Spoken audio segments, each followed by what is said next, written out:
This edition of MacVoices is sponsored by Linode, high-performance cloud hosting for everyone. Visit linode.com/MacVoices and take $20 off your first server package. Welcome back to MacVoices.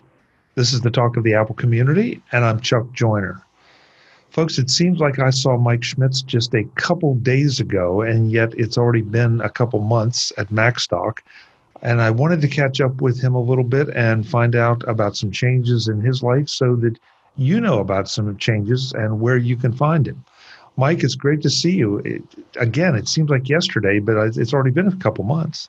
That is crazy that it's been a couple of months. It doesn't seem that long, but I'm excited to be here. So thanks for having me.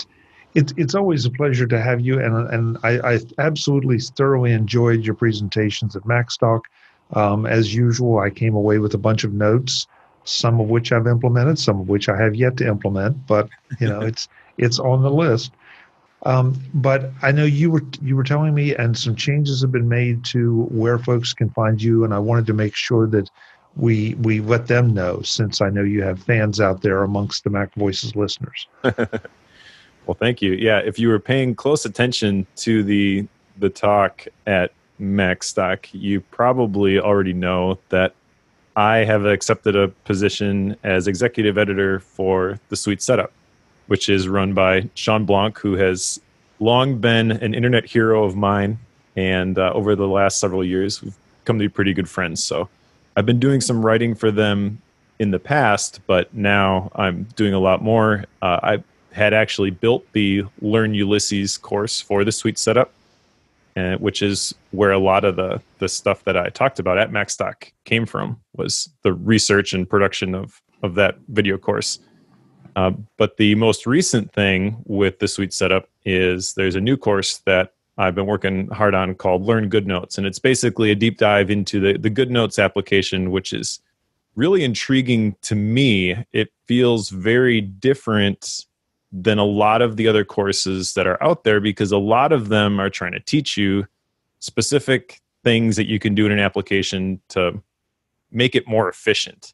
But with GoodNotes, it's kind of flipping the whole technology thing on its head, because it forces you to take, well, not forces you, but really the strength of GoodNotes is it's an analog note-taking application. And for a lot of people who have never tried that before, they may be thinking like, take analog notes on my iPad Pro. Why in the world would I want to do that? But my experience that in the correct application or the correct situation, that actually brings a lot more clarity and is ultimately more effective. Okay, so first of all, let's go back to talking about the Suite Setup for just a second. That is one of those websites that if you are productivity oriented at all, you probably are very familiar with. And to have you join that is just amazing. That just makes it all the more appealing to visit that site on a regular basis. Well, thank you. Yeah, it's been a site that I've been following even before I started writing for it. It was kind of the site that I would have built if I could have. So it's fun to be a part of that team, and I get to work with some amazing people. Well, and I especially like the way they approach things, because they not only make recommendations, but instead of just making a pronouncement that this is the best notes program or this is the best calendar program, they tell you why. Or if they review something, they say, okay, this is our pick, but this is why you might want to look at this. Or these are the strong points of this versus that.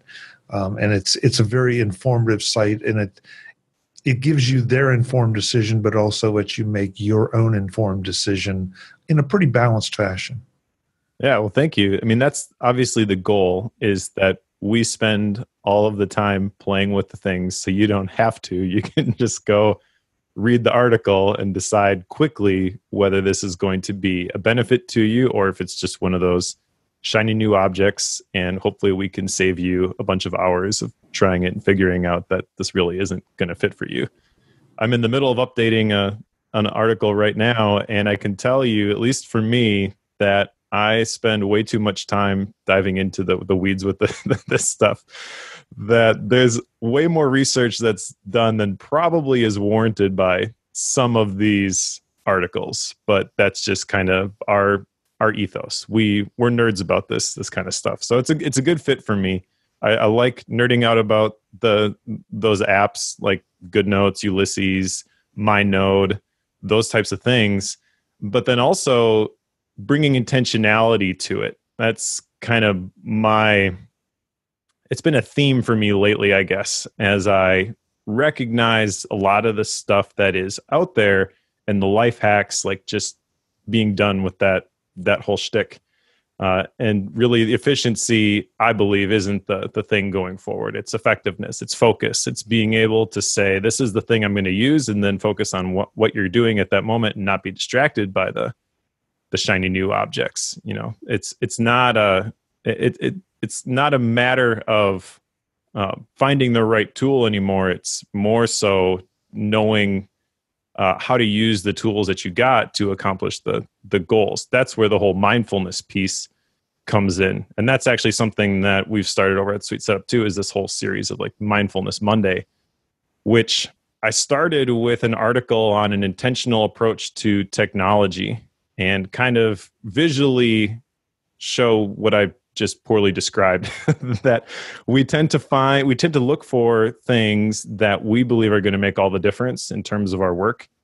And what ends up happening is we open up the door to those distractions, and then we just spend maybe a little bit less time doing the thing that we were going to do, but then that's filled with all of the other distractions that have walked into the room or walked onto the screen. And we easily get distracted with the social media and the email and all that type of stuff that we never really intended to do when we sat down at the device. So there's some intentional constraints that need to be established if you really want to be able to focus on and do your work, which really ties into like the whole theme of the Ulysses presentation at MacStock. Writing is not hard. You just sit down and you write. And everybody who's looked at a blank page before and been intimidated knows that that's not 100% true. Like there is more to the craft, but a lot of it is manufactured by our brain just seeking the next dopamine hit from the notifications that come in. Like it's looking for those distractions, so you don't have to do the work. So if you can just train yourself to sit down and do the work on a regular basis, regardless of the tools that you're using, that will go a long way. When you combine that with using the right tools, then now you're cooking with gas. Yeah, the intentionality thing it seems to come up a lot, and sometimes by different names. But at the end of the day, it's a better way to live your life, and not just your tech life or your productivity life, but just your life in general.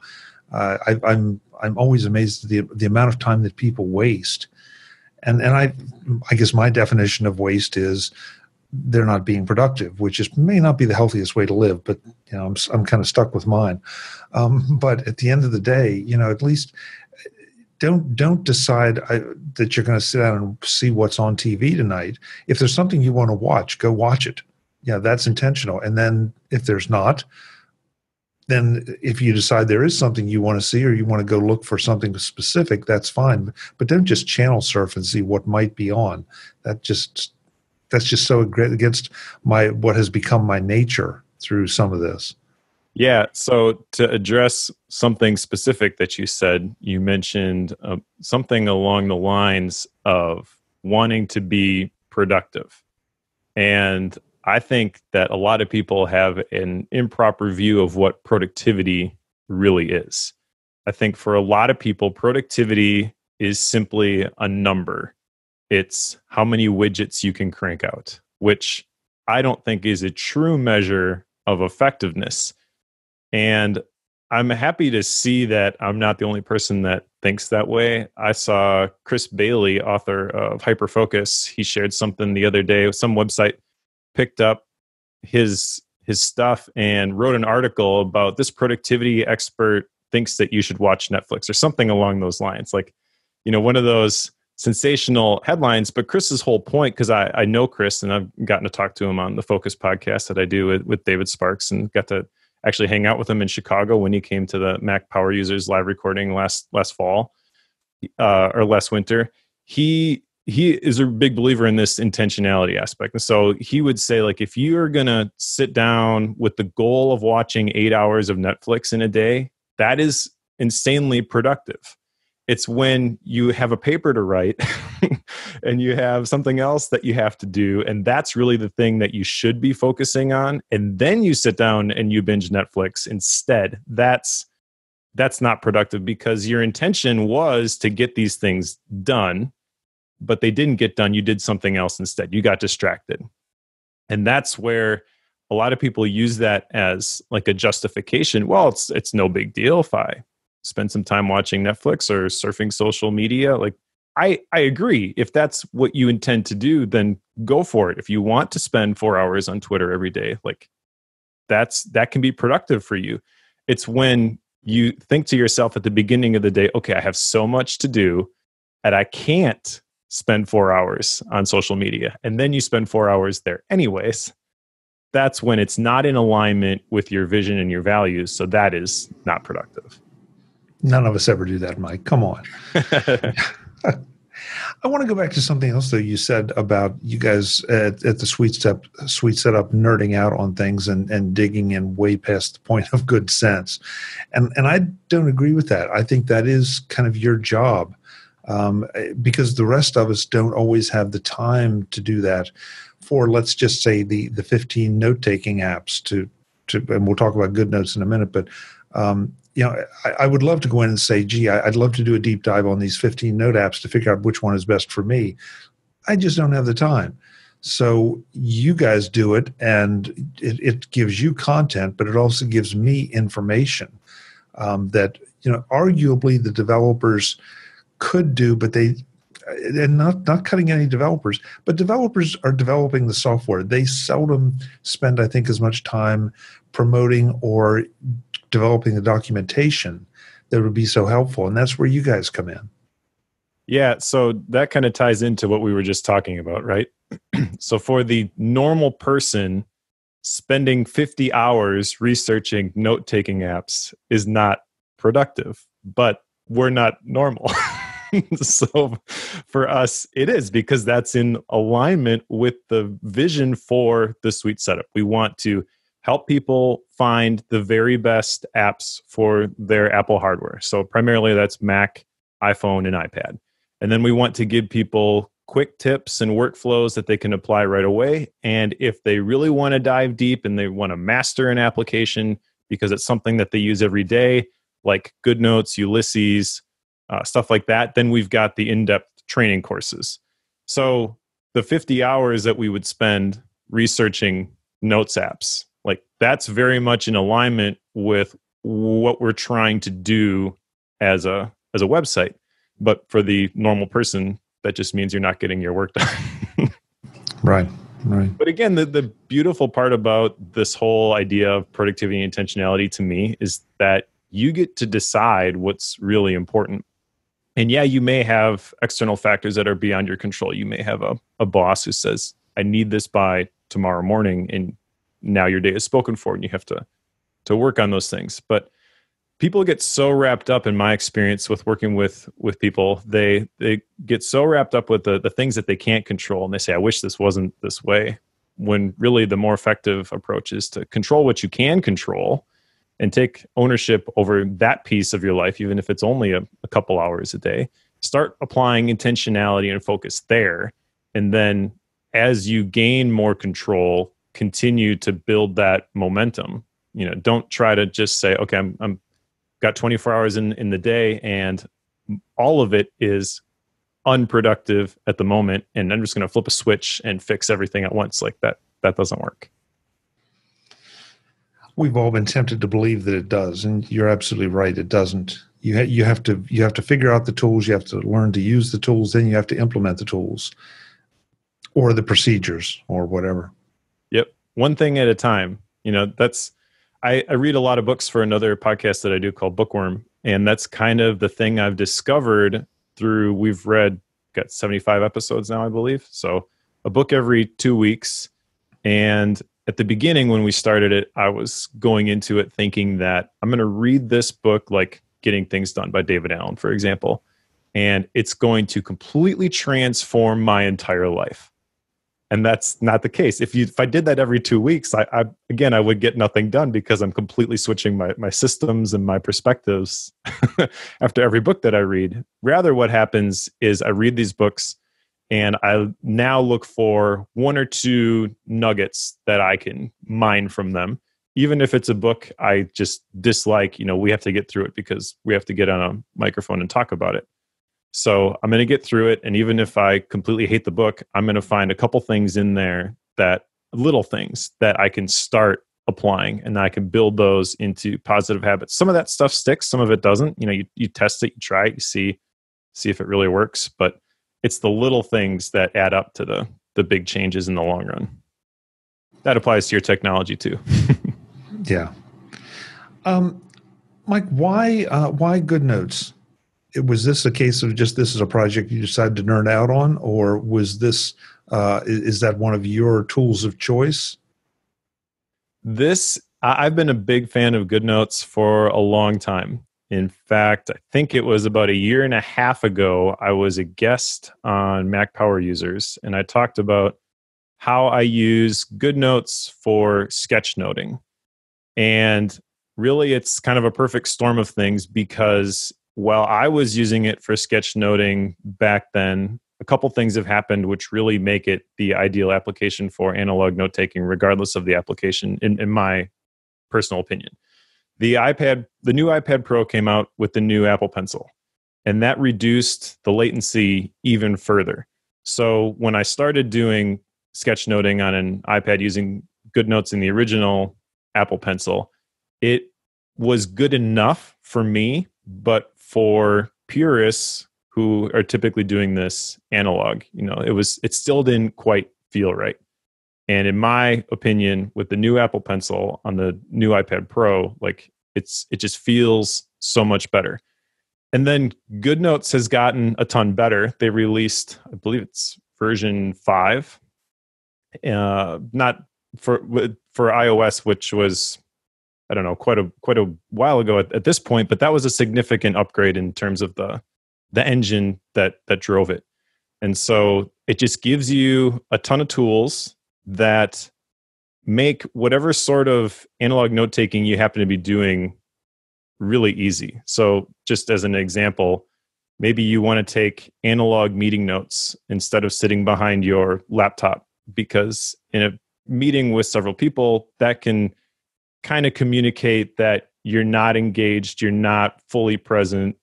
People can't see your screen. Maybe you're surfing Twitter or whatever. It just feels different.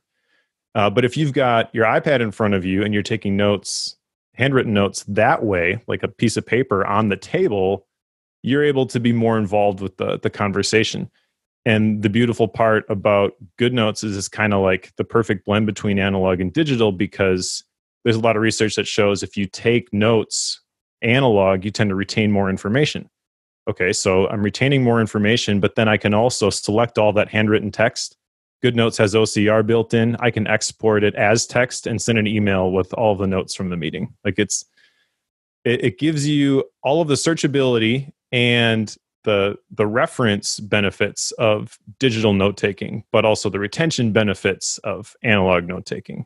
And so a combination of the software and the hardware, this is just kind of blowing up at this point. At this Sweet Setup, we have several articles that talk about GoodNotes and analog note-taking. They're by far our most popular articles right now.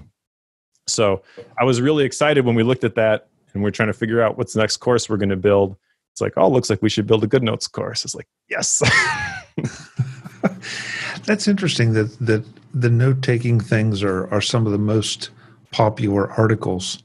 And of course, as we record this, Apple has just released a new iteration of the iPad, of the low-end iPad, which certainly seems it's going to be more accessible to folks than ever before from a pricing standpoint.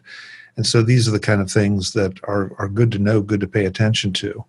But yeah, I don't know why, but that surprises me. I would have thought it would have been something more along the lines of reminders or calendaring or something like that. Well, I think that we're kind of coming back to the intentionality and mindfulness piece that we started with, I think that's kind of a theme, and people are recognizing that we've kind of hit peak life hack. So how can I do what I am doing better? So that forces you to think a little bit differently about things. 10 years ago, the pulling out your phone from your pocket and opening up the Notes app and typing out a note and having that sync everywhere, like that seemed like the ideal future. But now, I don't know, there's still apps that are great at that. The Notes app, Drafts, for example, that's the one that I use. But there's so much information, there's so many ideas floating around out there that just capturing them onto your device really just doesn't feel good enough anymore. You kind of need a process to kind of filter through those. And that's what the analog note taking does for me. That's why I sketchnote, by the way, is because when I sit down to take digital notes, I can type pretty fast. I'll end up trying to recreate the speech that I'm listening to, word for word. That's basically what it ends up as. When you take notes with analog, then you physically can't write that fast. At least I can't. So you're forced to kind of synthesize these things as you're hearing them and write down the things that are important to you. For me, sketchnoting is that to the nth degree, because I have to draw a picture and associate that image with what is being said.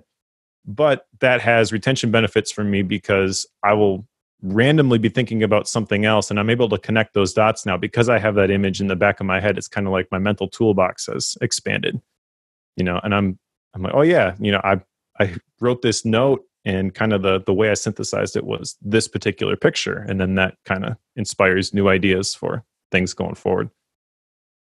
Today's edition of MacVoices is brought to you by Linode. You can build it on Linode. Here are the facts about Linode. Linode is a virtual cloud server service that lets you build the server you need in the cloud. And not just any server, but a server that suits your specific needs. From a $5 per month Nanode plan, the whole way up to a full-blown, dedicated custom server with native SSD storage, a 40 gigabit network, and an industry-leading processor. Get up and running in a matter of minutes, not hours or days. Pick a plan, pick a distro, pick a location. That's it. Your server is online. Speaking of location, Linode has 10 worldwide data centers, including the newest in Toronto and one opening soon in Mumbai. So if geography is an issue for you, it isn't an issue with Linode. Linode also comes with a ton of one-click installs for things like WordPress, VPN servers, Minecraft servers, and many more. So getting up and running with a specific type of server is quick and easy. Need multiple servers? Not only can Linode handle that for you, but their easy-to-use dashboard makes management easy. Just as easy as their monitoring and backing up of your server. And of course, service is always an issue. Linode has 24/7 customer support that is always just a phone call away. Now you know the facts about Linode. Okay, maybe not all the facts, but that should get you started. Visit linode.com/MacVoices to round out your knowledge, and while you're there, use the code MacVoices to get $20 credit on your first Linode server. That's $20 credit at linode.com/MacVoices, and a big thanks to Linode for their support of MacVoices. It's all about getting the right tools for the job. Yesterday, and I haven't done this in public before, but it was one of those things where it just made sense. I was at a business event, very fast-paced, lots of people to go to work your way through, if you will. And people would say, "Could you send me this? Could you send me that?" So it's just unrealistic to first of all remember all that, or second to write it down. So while I'm talking to you, I would raise my watch and say, "Hey, remind me tomorrow at 9 a.m. to do this for that person."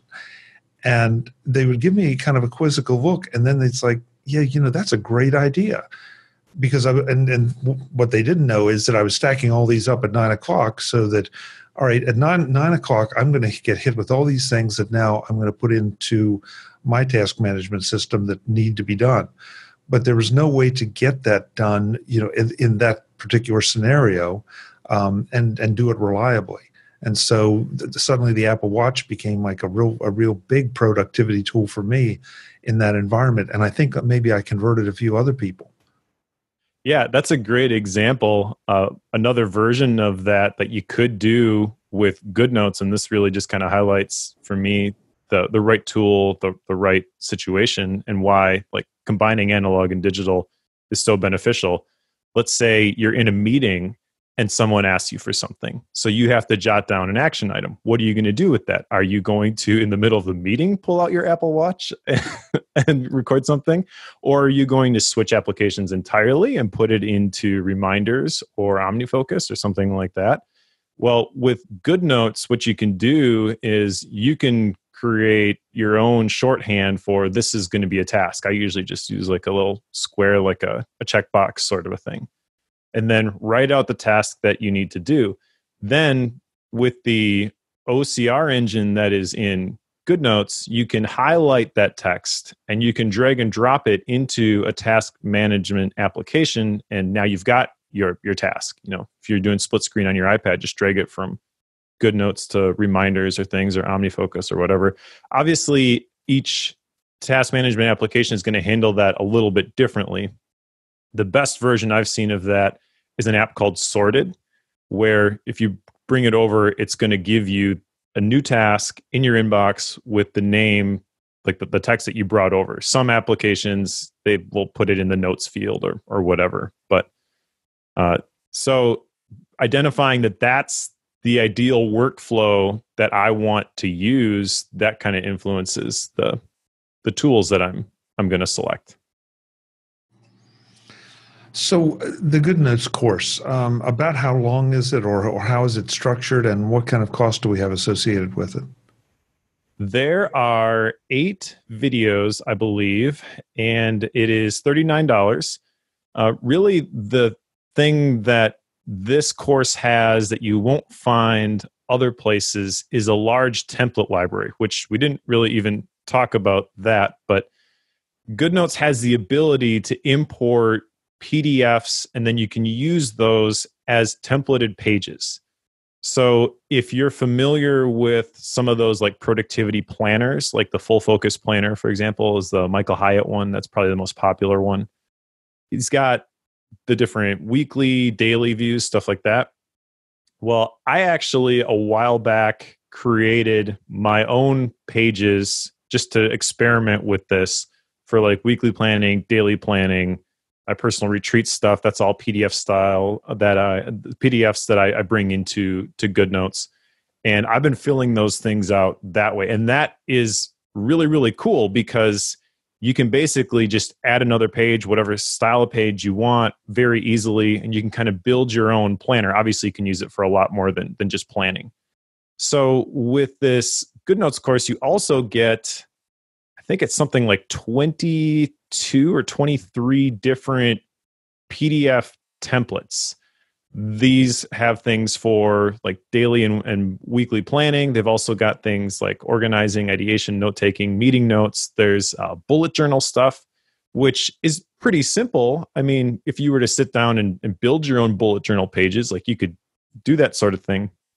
But basically, this course has all of those already made. So you can just download them, throw them into GoodNotes, and then start using them. Because the value of using something like GoodNotes really isn't in your proficiency technically in using it. It's in understanding how you can use that technology to transfer the ideas from your brain to the device. You know, and so we try to make that as easy as possible and give you a bunch of tools to help you do that. So we wanted basically not just to show you how to use the application, because there's lots of other stuff out there that can do that sort of thing, but give you the tools to help you use it better. I'm going to take us off topic for a second because I want you to explain to everyone what a bullet journal is, because I've run across this term recently and I had to go and do a little research. What is a bullet journal? Bullet journal is basically a planning system that does not require a whole bunch of fancy stuff. It was developed by a guy named Ryder Carroll, who he's got a pretty interesting story. He tried all of the task management apps, all the different systems out there, and just like nothing worked for him. So he created his own thing using a blank page. And he walks you through like, here's how you format your weekly spread. So at the beginning of the week, you kind of plan out what you're going to be doing in different days. And then you've got things that happen during the day. There's different notation that you use to capture tasks, information, ideas. And it's the kind of thing that you can use in a blank notebook. If you were to go search for bullet journal stuff, you'll see that a lot of people make this their own who are very, very artistic. And you look at some of those bullet journal pages and you're like, they must have spent 4 hours just on planning their day by drawing this crazy, header. And so we aren't going to go there. We're going to give you the templates that you can just upload and use. But essentially, it's a flexible productivity system.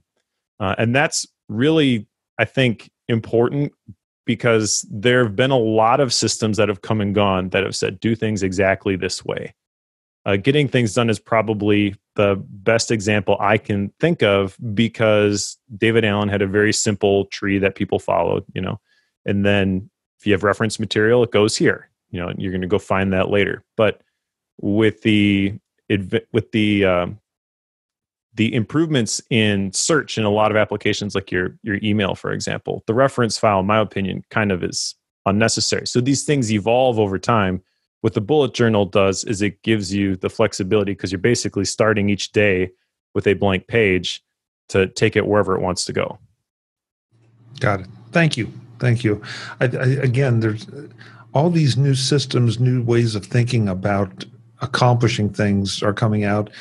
Some I would equate with buzzwords, and some are just genuinely descriptive for something that hasn't been there before, hasn't existed before. So I think it's important to try to keep up at least with the terms so you know what they are and can maybe make some intelligent choices of your own. Yep. Bullet journal, or Bujo as the followers call it, is a pretty popular analog productivity system. So a lot of people will do it with just like a Baron Fig Confidant notebook or a Moleskine style notebook, with a dot grid page. It's really all you need to get started with the bullet journal process. But, my experience with it personally, it seems too fiddly for me to like have all these different pages and be jumping back and forth between them. So I kind of do my own version of it. David Sparks, we talked about this on an episode of Focused. He has his own version of it. And that would be the thing I would tell people who are interested in checking out the bullet journal is don't view it as one of those systems where you have to follow it to the T, but kind of understand the principles of how it works, how things tie together, and then feel free to make it your own. I like those kind of systems because I always want to, there always seems to be something that just doesn't fit my lifestyle or my projects or whatever. And so I want to tweak it. And sometimes they're so structured that you tweak it and it falls apart. And Yep. So I like the idea of something that's a lot more flexible. Yeah, it's really imperative, I think, going forward that whatever system you're going to try to adhere to be flexible. That's my biggest beef with the GTD stuff. When I first read that book, gosh, when was that? 2007, something like that.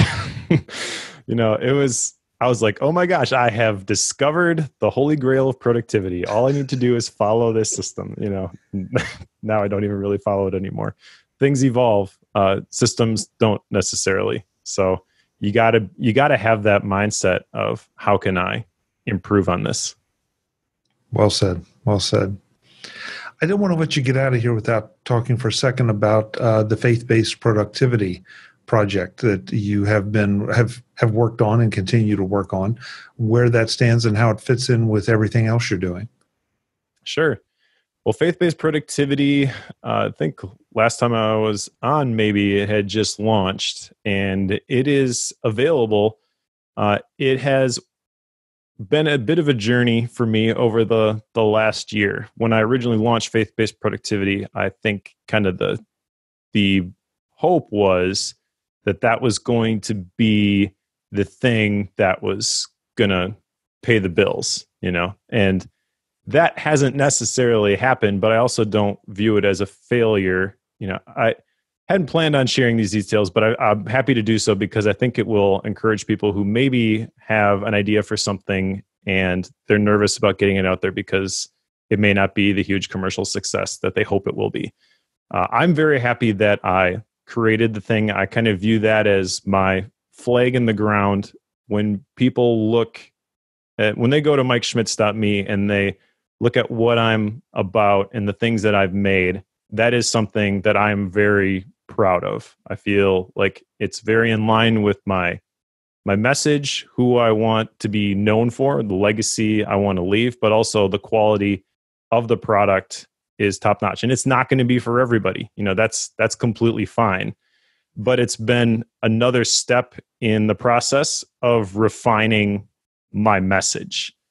And for me, faith-based productivity is kind of where all of the stuff intersects. My personal Christian belief system driving the why behind the things that I do. I actually have on my daily planning sheet what I teach in the course as my life theme. And this evolves over time, but I've made changes to it here and there. The gist of it has basically been the same, though.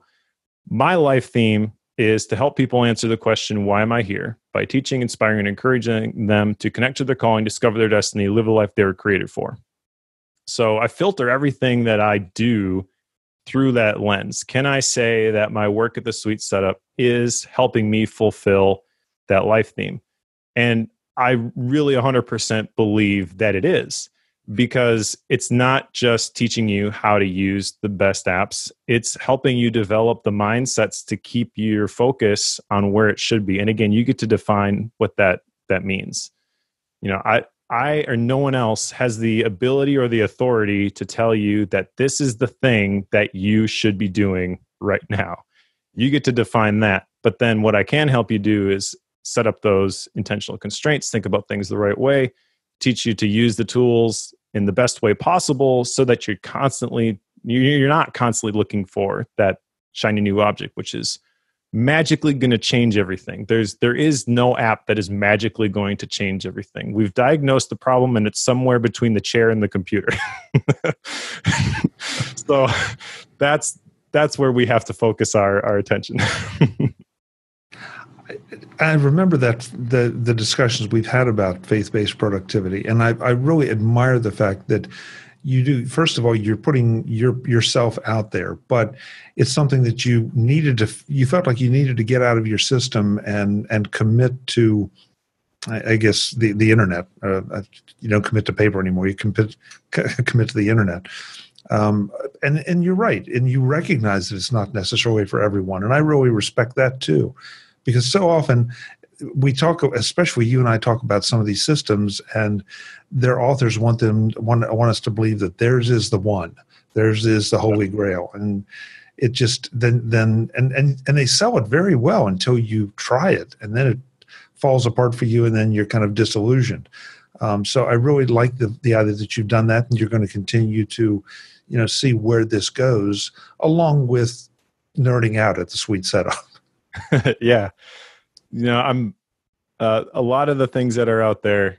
If you see something like 3 things that will save you 5 hours a week, be wary, because they don't know your situation and they have no authority to make that sort of claim. It may be true, but it's not necessarily true. And I think we're kind of at the point, and productivity has evolved, the whole productivity space, like just seeing the things that have come and gone over the years. I feel like it's not a knowledge problem anymore. A lot of people know what to do. They've heard the stories. They understand. They just have trouble applying it. And at the same time, your technology is kind of working against you, because a lot of services like Facebook, for example, have psychologists on staff that are trying to get you addicted to using their service. So it becomes your default. And for a lot of people, the answer is simply change the defaults, which is harder than it sounds, but it can be done. And that's really what I want to help people do. Change the defaults. That's a really interesting point because you're right. It sounds so easy. And just instead of eating eggs for breakfast, I'll eat steak for breakfast, but not quite that easy to necessarily accomplish. Yeah. And with technology specifically, again, it's not trying to change everything at once. It's doing one little thing.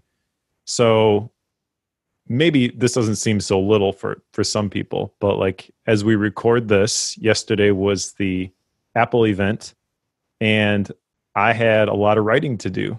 So I knew I was going to be tempted to go check Twitter, which for the people that I follow, that's going to be the busiest Twitter day of the year. And so to try to stay on top of everything would eat up a considerable amount of my time. So I deleted the Twitter app off of my phone. So I was not even tempted to go there. Wow, nuclear option there, Mike. Sounds nuclear, but it's really not that bad. I can install it again and I can, it takes 30 seconds to set up, but it's putting in that intentional constraint. For some people, maybe it's email, deleting the email app off of your phone, which for some people sounds, again, very nuclear, very, it sounds like a huge thing. There's no way I'd be able to do that. My advice would be just to try some of these things. It doesn't have to be Twitter. It doesn't have to be email, but just understand how you're using your device and then answer the question, does that line up with how I want to be using my device? And if the answer is yes, you don't need to make any changes. It's completely fine. But if the answer is no, then ask yourself, what can I do to move more towards my ideal? And again, you get to define what that is.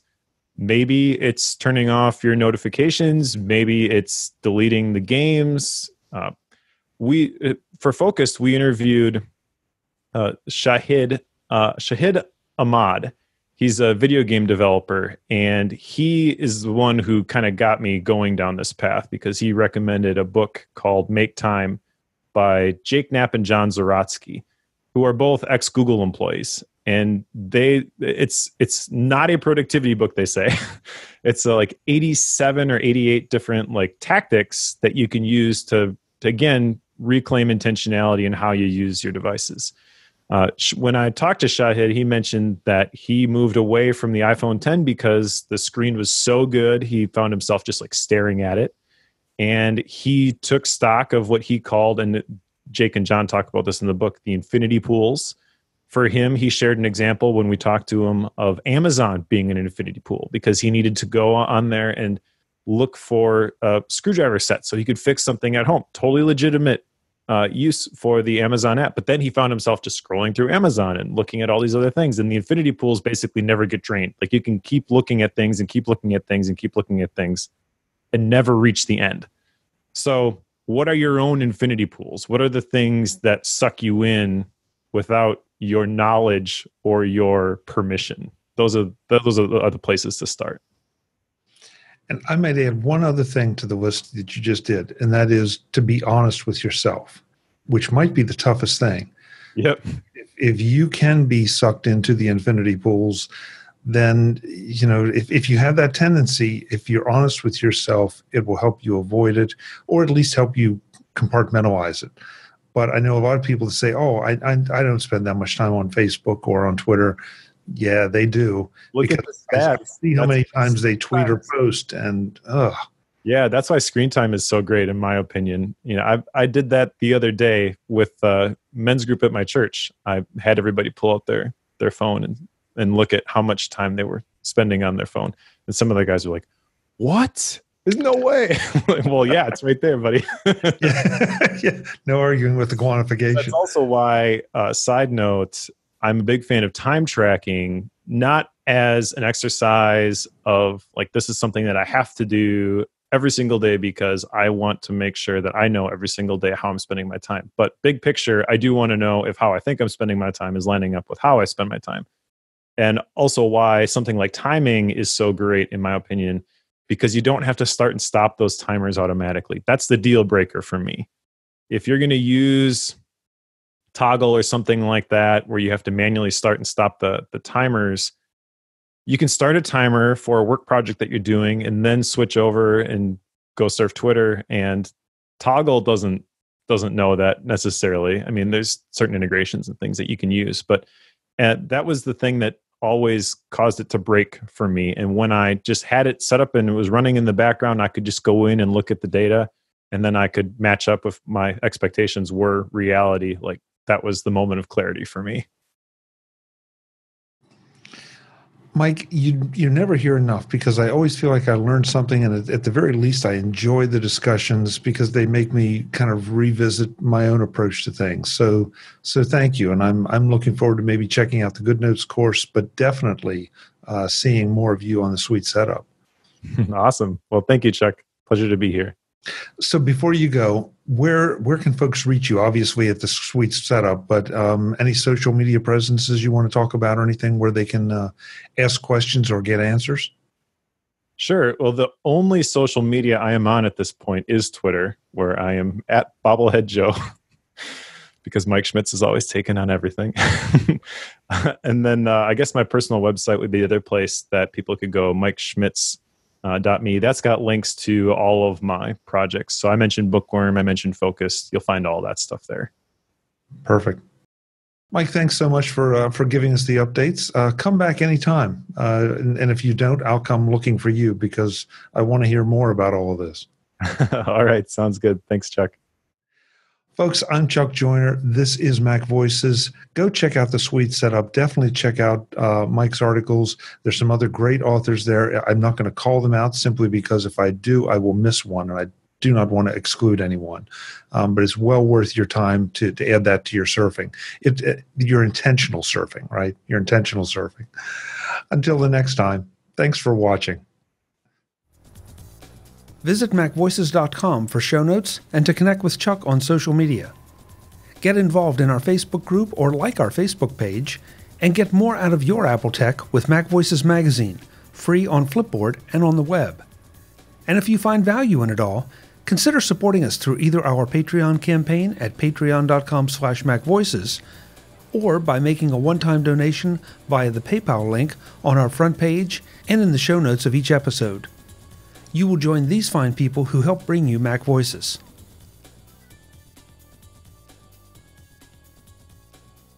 Advertising handled by Backbeat Media at backbeatmedia.com. Bandwidth provided by CacheFly at cachefly.com.